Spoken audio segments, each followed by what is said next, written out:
Hi friends, அனைவருக்கும் வணக்கம். விதை நெல் ஓடுறதுக்காக 110 கிலோ விதை நெல் இருக்கும்.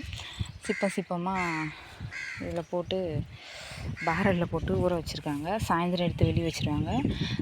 மறுபடியும் காலைல எடுத்து தண்ணியில் போடுவாங்க. அதுமாதிரி சாயந்தரம் எடுத்து வச்சுருவாங்க. இதுமாதிரி 2 நாள் ஊற வச்சு அது நாத்தாங்கால் ஓட்டியிருக்காங்க இல்லையா, அதில் வர விடுவாங்க. இன்றைக்கி டே ஃபஸ்ட்டு, நாளைக்கு ஒரு நாள் இருக்குது. இது உள்ளே இருக்குது பாரல் இல்லையா,